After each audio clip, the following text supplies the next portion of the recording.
Hey everyone, Jedediah Thomas here. Today I wanted to talk about tapping or EFT, emotional freedom technique. Be sure to like and subscribe for all things mindset, subconscious mind, conscious mind, and everything in between. So there's a technique out there called EFT or tapping.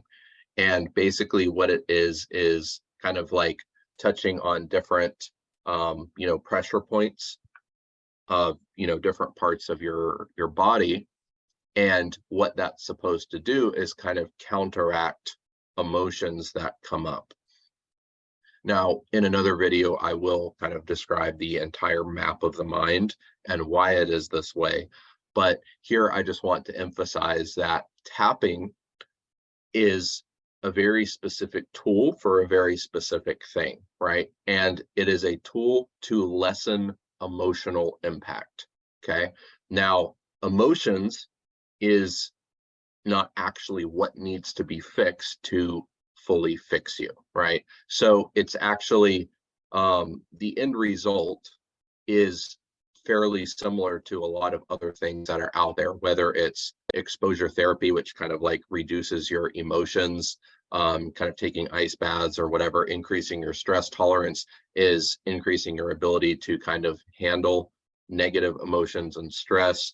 But basically anything that lessens your emotional impact without changing anything deeper is only a band-aid fix, right? So if you can imagine a weed that grows up, you can hit it with the lawnmower and then it looks like it's fixed. And a couple days later, it grows back, right? So you hit it with the lawnmower again, and we start this cycle over and over again. And it's very similar to how tapping works, right? So emotions arise from underlying beliefs, right? Basically, if we were to kind of give an example of how that works, so you're lying in bed at night, it's dark, and all of a sudden you hear a crash in your room. You believe there might be danger, right? And that belief of danger starts to trigger all of these stress chemicals, cortisol, and whatever else that comes up, and you're like on high alert. You go into fight or flight response because you don't know whether there's danger or not.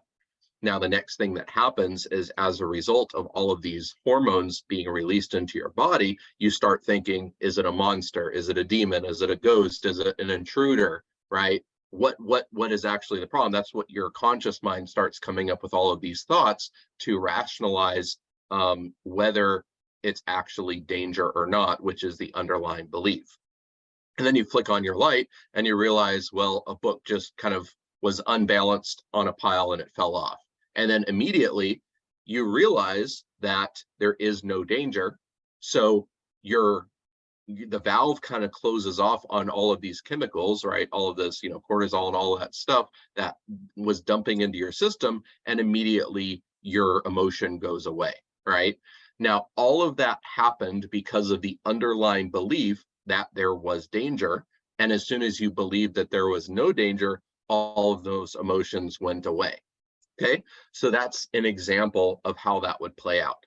Now, what tapping does is, imagine, right, same situation, you're laying in bed at night, you hear a crash, and you believe there might be danger, right? You start getting flooded with all of these stress chemicals and you start freaking out, and you start having all of these thoughts of, is it a ghost? Is it a demon? Is it this or that, right? And you, instead of flicking on the light, you start tapping, right? And you're like, well, I believe that I might be in danger right now, but I'm going to let it go, and all of the, the tapping points, right? And you start to reduce the emotions based on the belief that there's danger. What that does is make you feel better, right? Your emotions go down. Maybe you start to rationalize that it could be a book that fell over, or you start to rationalize that it could be any number of different things, which are maybe less dangerous than a ghost or a demon or an intruder or whatever, but you still don't know because you refuse to flick on the light, right? And so basically what you're doing is, you still don't believe that there's not danger. You have no idea, but you're reducing your emotion based on that belief, right? It's like if you know, if your house is on fire and you hear the fire alarm go off and you're like, wow, that fire alarm is really annoying. I'm going to turn it off. So you walk through the flames and you walk through the smoke and you see that the house is on fire and you just turn off the fire alarm, right? That's exactly what tapping does to you, right? Emotions are the fire alarm for something underneath that's a bigger problem, and you just ignore the problem and you treat the symptom, right? You turn off the fire alarm and you just ignore the fact that there's an underlying reason for all of those emotions. And so it doesn't actually fix anything, right? It's a very powerful tool. In fact, the most powerful tool I've ever seen for reducing emotions very quickly, but it doesn't change the fact that there's some underlying belief that there is a reason for those emotions to begin with. So I do recommend people do tapping. And when I recommend it, it's basically in between sessions. As I start to resolve all of these traumas, all of these limiting beliefs, a lot of repressed memories, a lot of repressed emotions come up, and it can feel maybe a little bit like you're drowning. Not that there's anything new, it's just that you're becoming more aware of it because you've tried to bury it for years and years and years. So as that comes up, yeah, I definitely recommend tapping to reduce that emotional burden in between sessions when we can actually knock out the real underlying reason. But if I just tell you to tap and reduce your emotions and get over it, basically, nothing changes, right? It doesn't actually remove the underlying belief. You're just turning off the fire alarm. You're just mowing the weed, right? You're not putting out the fire. You're not turning on the light. You're not ripping out the roots of the weed that's growing up. You're just dealing with all of these symptoms. Emotion is a symptom, just like thoughts, habits, behaviors, all of these things is a symptom of either underlying beliefs or underlying traumas. Okay. So tapping is a very powerful tool, but it only works on the emotional and the thought level, right? You feel better and you start to think, well, maybe it was a book, right? Maybe it was a book that fell, but you refuse to actually turn on the light and see whether there was danger or not, right? So what I do, if your house is on fire, I put out the fire. If you have a weed growing up, I rip out the entire weed, roots and all.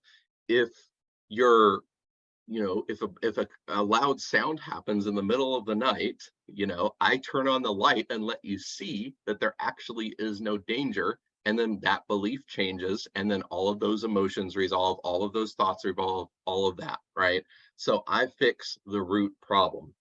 And so now this is all to say there's a lot of science behind tapping, and it's a very powerful tool. Like I definitely endorse it, but you just have to understand that it's one single tool for a bigger thing, right? It has a specific function, and it doesn't work outside of that function, right? So if I give you a screwdriver and I tell you to build a house, you'll be like, I can't. I was like, well, why not? That's a good tool, right? Well, like, well, yeah, but I need other tools. Right. Yes, exactly. You can't build a house with just a screwdriver. You need a hammer, you need a saw, you need all of these different tools, right? And it's the same thing with the mind, right? The screwdriver works for screwing screws. Tapping works for reducing emotion, but you need other tools to remove the trauma. You need other tools to remove the limiting beliefs that are underneath there that are causing those emotions to begin with. So there was a lot of analogies in here, but it's once you understand it in very simple terms, while tapping is a very powerful tool, it is not everything that you need to get fixed. And in fact, it does not actually fix you. It just removes the emotion. Same thing with exposure therapy, same thing with a lot of all of these other methodologies that reduce your emotion. It doesn't fix anything else. So basically, if you want to tap, go ahead and tap. if you want to actually fix the problem, then that's where I come in. So stay tuned for more content. If you want specific content, just feel free to drop it in the comments. Just tell me what you want to hear about. I'll be doing a lot more. And then just stay tuned for more content. All right, thanks for watching. Bye.